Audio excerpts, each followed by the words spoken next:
Now for a chat about how the suspension of USAID has affected Nigerian NGOs' activities, particularly in the Northeast, we're now joined by lawyer and rights activist Malachy Ugwumadu. Good afternoon.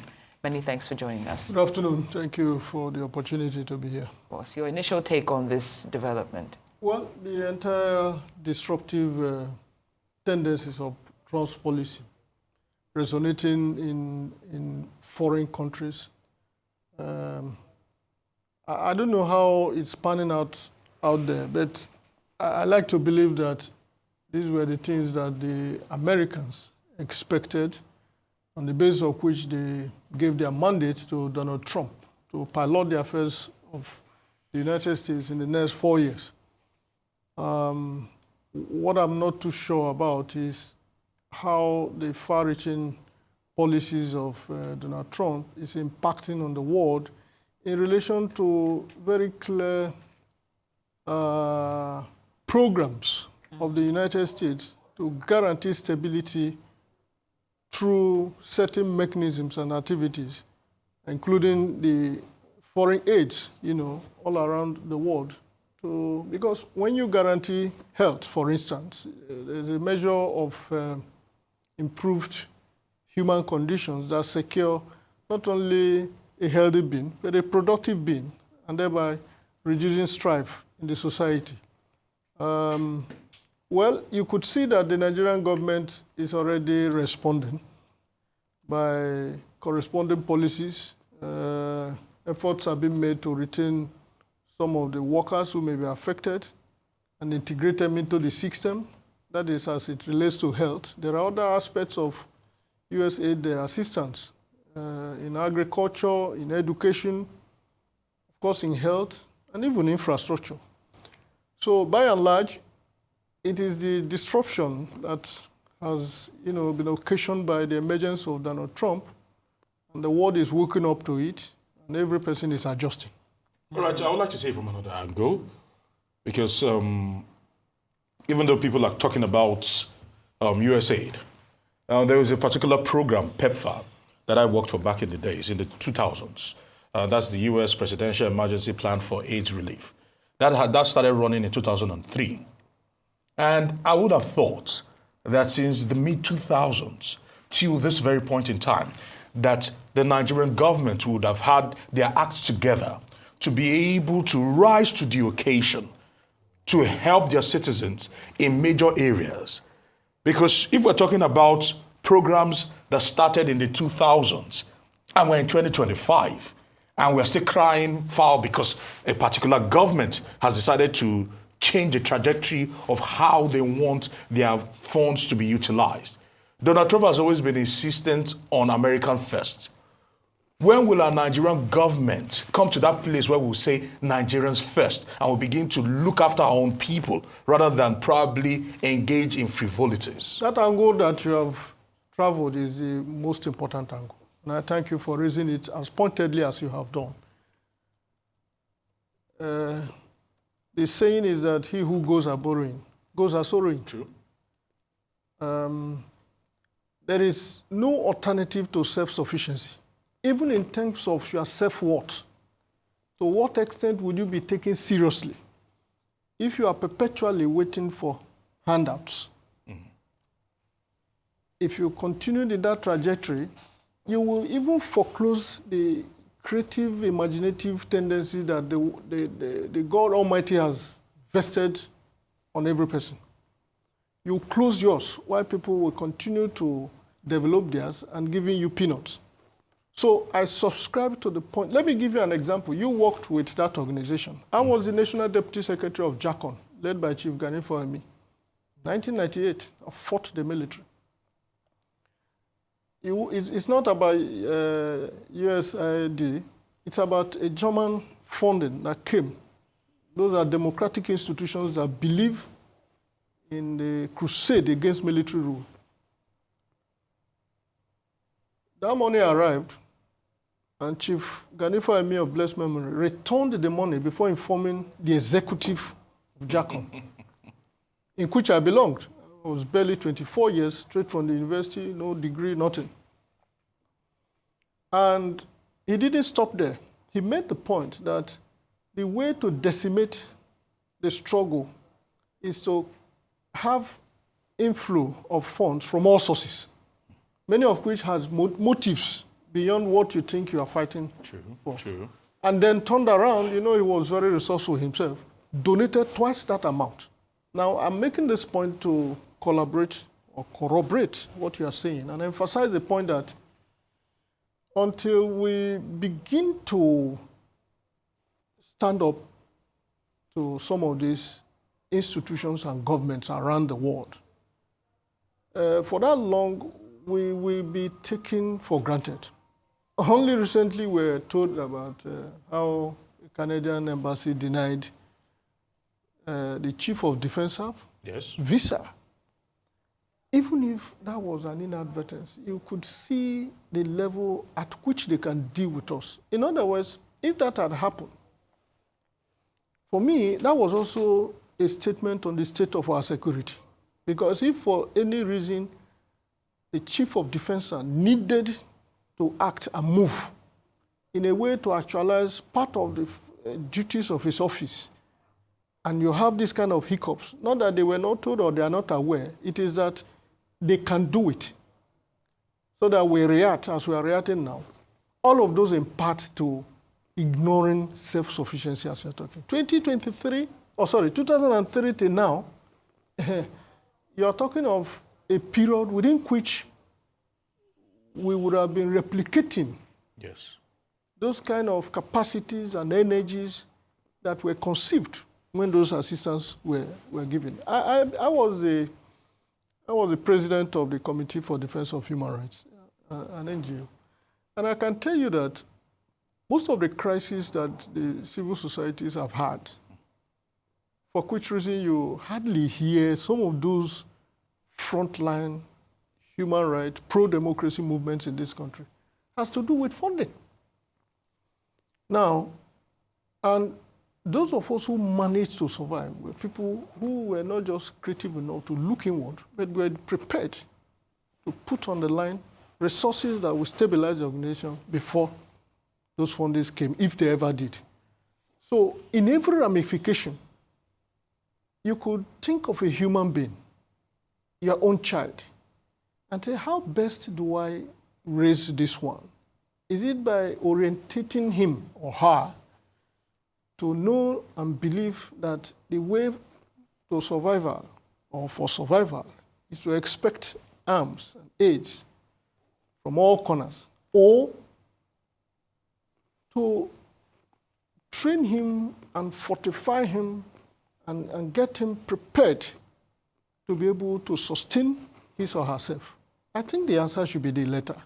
And that is what Nigeria has not had, which is why we are facing what we are facing today. The other point you didn't make, which I thought was important as I round off, is that Donald Trump didn't have any discussion with any person. No. I guess that he owed us no apologies for that explanation. Mm-hmm. He needed to think American first and redirect the resources. But the issue is that they were the ones who introduced this. I'm not sure that it was every country that received this aid that solicited for it. It is in their own economic, socio-economic, and political strategic reasons that they kept maintaining this funding with a view to encouraging what I have talked about, health, productivity, and sufficiency. And that way you will reduce social strife and take America away from the crisis of the world so that they can concentrate. That's a valid point, that they were probably not solicited for by the countries that were benefiting from this. And like you rightly said, the self-sufficiency is something that everyone should strive towards, whether it's on an individual level or as a country, as a nation. But the fact remains now that the people that are caught in this very rough transition period, that's all organizations, the NGOs. And I'm wondering, how do you think the governments, state governments, should support the NGOs during this funding crisis until we get past this tipping point? Hopefully we do. We've done some studies, and speaking from where I sit or stand, the NGO, that is non-governmental organization, the civil society space, are people who operate in an environment arising from the absence of government and governance. So you have very huge gap in environmental provisioning to secure a healthy living of a people over a time. And some people wait, agitate, and campaign, and it's not making sense. What they do is to organize themselves and say, we're going to canvass and campaign for environmental protection, for instance. Others will see terrible abuse of rights. Many journalists, online journalists, are now hounded for what they call violation of cyber crime, forgetting that those aspects of Section 24 of the Cybercrime Prohibition Act that gave them that power to do that has been removed as a result of the amendment. People feel that, no, we can't keep witnessing this. We've done with this battle.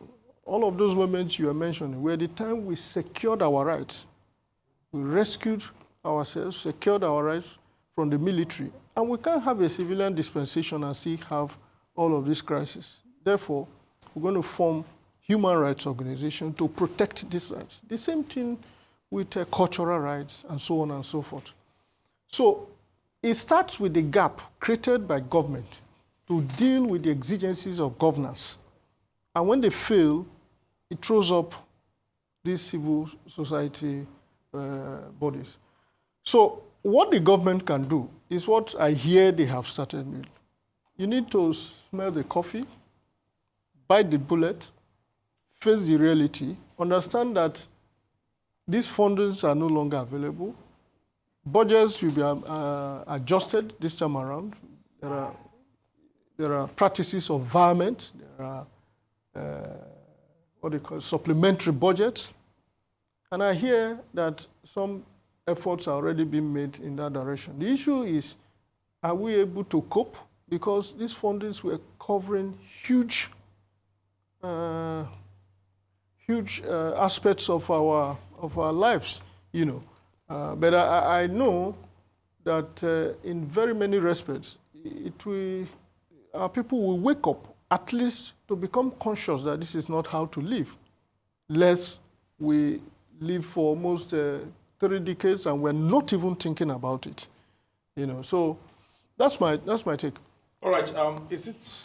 Is the private funding, private individuals and corporate funding a route out of this? Because you mentioned how the legal luminary took it upon himself, talking about the late Chigani Fawami, how he took it upon himself to help fund initiatives that actually strike chords in the hearts of Nigerians. How can we lure private individuals? Because we have quite a number of them, because it's not, we always brandish names of billionaires and multimillionaires and dollars time and time again. How can we lure them, maybe through tax rebates and the rest of them, to come in and begin to fill some of those voids? After all, they're Nigerians, and most of them have made money from Nigeria. Well, that's a conversation that can be had. But my take would be that it should be, as always, very structured. Otherwise, you run into the second layer of a crisis of private initiative engaging in public enterprise. What I mean by this is that, take for instance, during the COVID time, yes, private individuals rallied around. In Nigeria, I know. And those were from the billionaire clubs, and they were able to raise substantial amount of money. Yes, they did. With which Nigeria saw that situation through.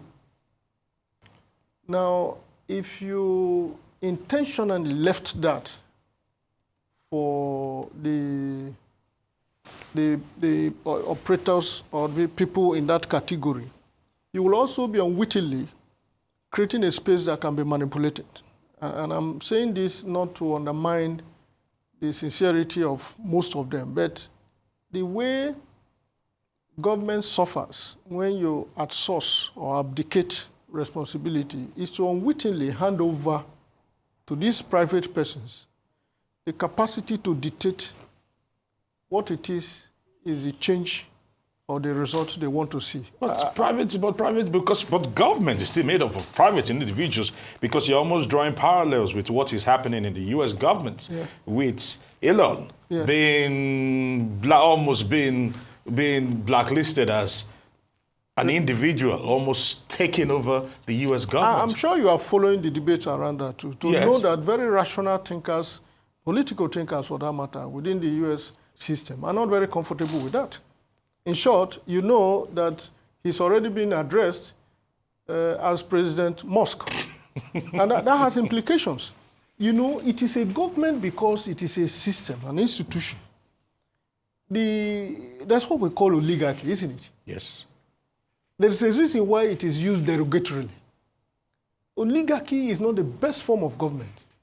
And why is it not the best form of government? It is because you vest around, most times, capitalists, raw capitalists, powers that otherwise needed to be decentralized.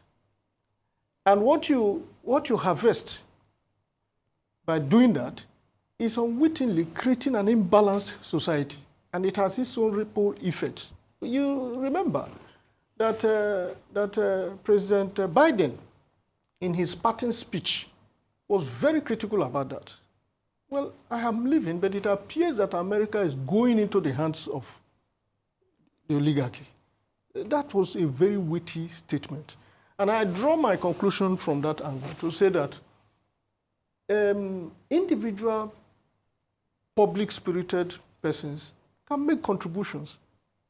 But such people should not be allowed to drive the entire process. I am critical of such a situation in which people who are driven by interests to superintend public affairs. Because in their spirit and by their orientation and by their being, capitalists are driven by interest.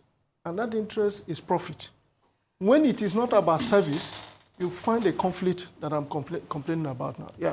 I would like to thank you for your time and analysis. You wish you had more time, don't you? But you did justice to the time that you... Yeah, thank you very much. Thank you, Mr. Malachy Ugwumadu, lawyer and human rights activist. Thank you for joining us. Thank you for the opportunity.